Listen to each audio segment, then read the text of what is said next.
Alright, magandang araw po sa inyong lahat mga ka-review at welcome back dito po sa ating munting channel Pinas News Review kung saan re-reviewin po natin ang mga mahalagang balita dito sa Pilipinas. Mga simpleng komento sa mga issue dito sa Pinas. At eto nga po mga ka-review natin, matindi to. Jaime Marcos pinagtanggol si BP Sara sa mga kritiko ng UBP. President Marcos hinarap mga kaawayan mga ka-review natin, no? Patungkol po riyan ang ating bibigyan ng reaksyon, komento or kritisismo kung meron man po, no?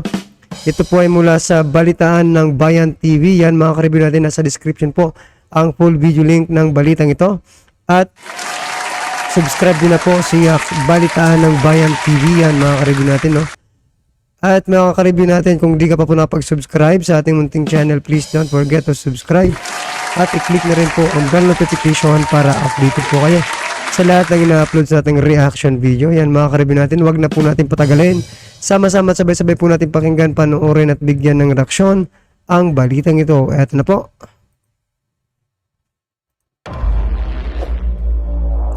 Balitaan ng Bayan TV. Yan mga ka-review. Meron daw may galit kaya napaaga pagbakbak ay BP Sara. Yan ang mga kotsero, yan ang pag-usapan natin ngayon dito sa ating channel. Kasi mga kotsero, long playing na to Sobrang LP na to. Long play na. Sobrang long play na tong ginagawa ng House of Representatives. So, mamaya explain ko sa inyo kung bakit feeling ko kailangan nilang kailangan nilang i-long play itong ganap sa House of Representatives. Kasi mamaya sabi ko sa inyo ang aking churi. Ang aking churya. Okay.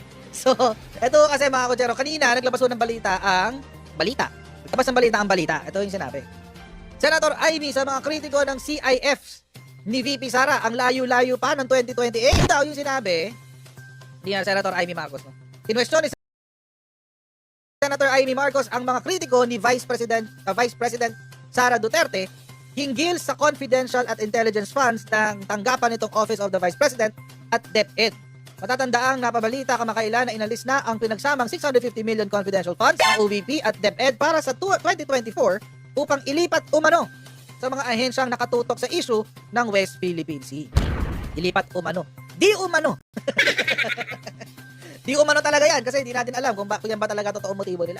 But ito pong bago natin pag-usapan to, konting konteksto. Kanina po kasi naglabas ito si Franz Castro. Ayan, si Castro. Ayan, Happy mga komunista. Sabi, Castro grateful for House support. It's our responsibility to quote-unquote safeguard democratic space. Woo! BS. That's a load of crap right there. I can smell crap when I smell it. And it smells like crap. Anyway, itong sabi, I am grateful for the support and solidarity shown by House Speaker Romualdez and other party leaders during this challenging time. Ay, hirap na hirap ka, te. Their unwavering commitment to the safety and security of all lawmakers is commendable. Yeah. Ganun daw. Tuwan-tuwa daw siya mga kotsero. Huwag natin basahin yung buong statement kasi Franz Castro naman to Makabayan Black to If it's from Makabayan Black, it must be a lie. Ganun lang kasimple yun. Okay. Pag Makabayan Black, tsaka Liberal Party, sigurado kasi nungalingan niya. Huwag na natin pag-usapan masyado. Pero mga kotsero, I believe. Ito ay isang produkto ng bagong pagkakaibigan ng Makabayan Black kay Martin Romualdez. Pinayde, wala. Simula nung nangyari to, biglang kumampi lahat kay Franz Castro. Simula nung nangyari to, all of a sudden, na nabago ang direksyon ng Kongreso. Weeds. Ayan. Na dati anti-Makabayan Black at pro pagsupil sa CPP, NPA, NDF. Ngayon, biglang tanggalan natin ng confidential fund lahat ng civilian agencies, maski Office of the President. Yan, ang drama. Although, sinabi ni Martin Romualdez na yung kanya daw paikipagpulong ay walang masamang intention. Winelcome lang daw niya, sabi. Ang sabi, we meet all of the congressmen together. Very open. Nasa social hall lang sila at saka all-time sake dahil dating congressman sila. Social hall is open. Everybody else there is open. Ano daw? Hindi ko naintindihan yung sinabi na yun. Sabi, kasi ito pa sabi, batay na rin sa mandat, wala daw, there's nothing to worry about. Yun yung sinabi ni Speaker Romualdez. Tungkol dyan, sa meeting na to. nothing to worry about naman pala eh. So, bakit di tinanggal yung confidential funds si VP Sara? Alam nyo naman kung saan So ayan mga ka-review natin, pati po si Senator Amy Marcos inakahalata na dito kay, 'di ba? Sabi nga po ni Senator Amy Marcos malayo pa po ang 2028 mga ka-review natin na nako, napaghalataan na po ang kanyang pinsan na si Speaker Romualdez mga ka-review natin Hinay-hinay lang po speaker kasi marami na po ang nakakalata sa inyong mga ginagawa. Yan Ano ba talaga? Bakit po ba talaga, 'di ba? Kalaban po talaga ng gobyerno itong mga kabayan black mga ka-review. At biglaan na lang, 'di ba? Biglaan na masyasyak ka. Na eto. Approve yung kanilang proposal kasi mostly, 'di ba? Inaaway pa nga yan diyan 'Di ba mga ka-review? Diyan sa Kongreso sa Kamara. Tapos biglaan na lang, okay, approve. Nako, yun na nga, nakahanap po ng kakampi itong ating mahal na Vice President Sara Duterte sa katauhan ni Senator Amy Marcos. Yan, tumigil ka na sa yung operasyon. Di ba?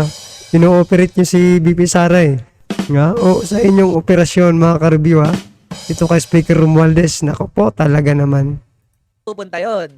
At alam nyo mga kutsero, alam ni House Speaker kung saan ginastos yung confidential funds. Bakit? Kasi yung report ng confidential funds, may kopya ang House Speaker. So alam niya kung saan napunta yon.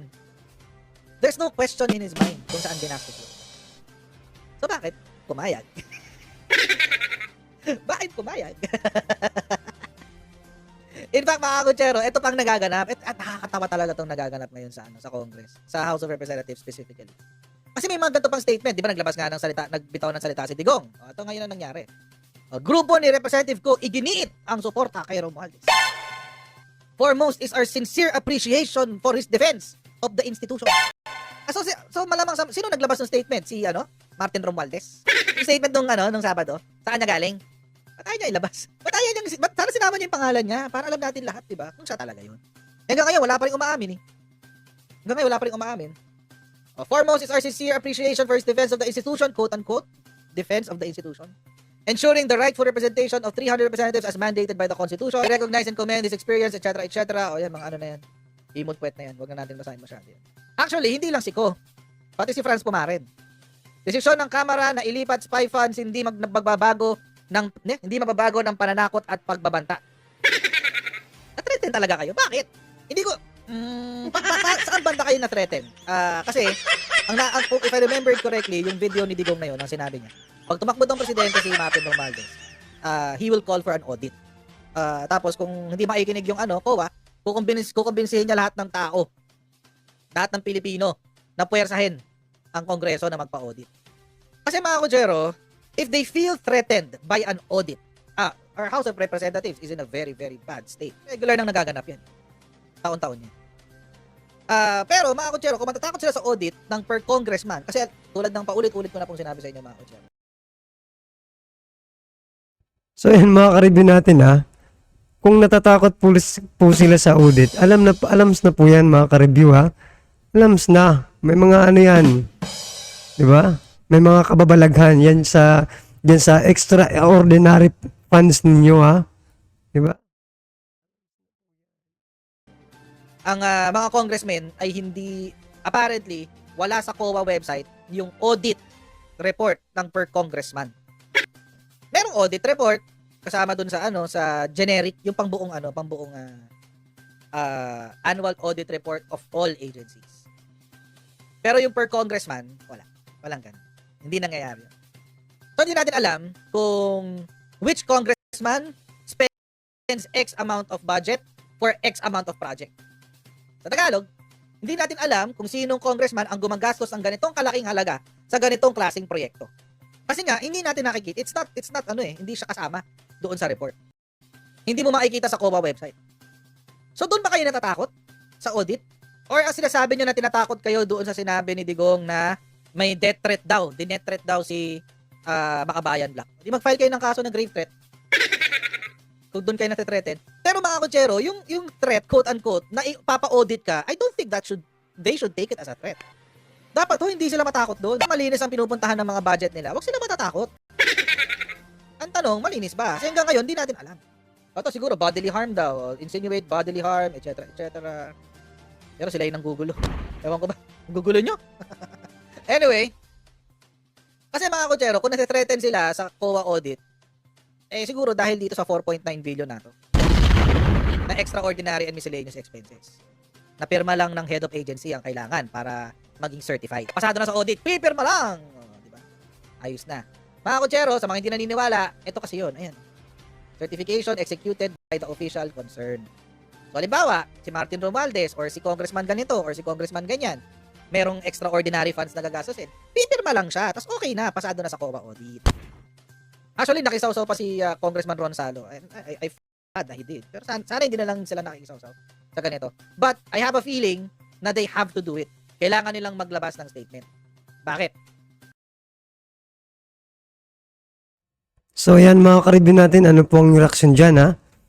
Dito po sa pagsisita ni Senator Amy Marcos dito sa ginagawang black propaganda ni House Speaker Romualdez at ng Makabayan Black dito kay BP Sara, no?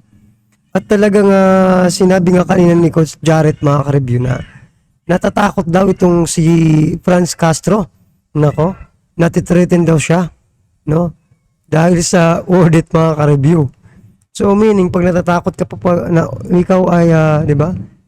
I-audit mga ka-review, alams na po 'yan. Ikaw po may ginagawang kababalagan diyan sa opisina mo, 'di ba? Kasi takot na takot kang i-audit ka 'di ba mga ka-review? So alams na po itong si Castro at ang Makabayan Black mga ka-review natin. Di pa man po 'di ba? Hindi pa man po ginagawa na sila i-audit, defensive na. Ops, wag.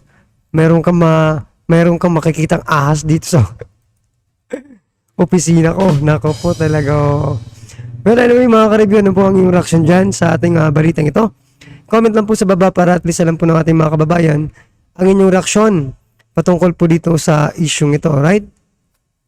At mga ka-review, kung bago ka pa lang at di pa po nakapag-subscribe sa ating munting channel, please don't forget to subscribe. At i-click na rin po ang bell notification para updated ka po sa lahat ng ina-upload nating reaction video mga ka-review, no?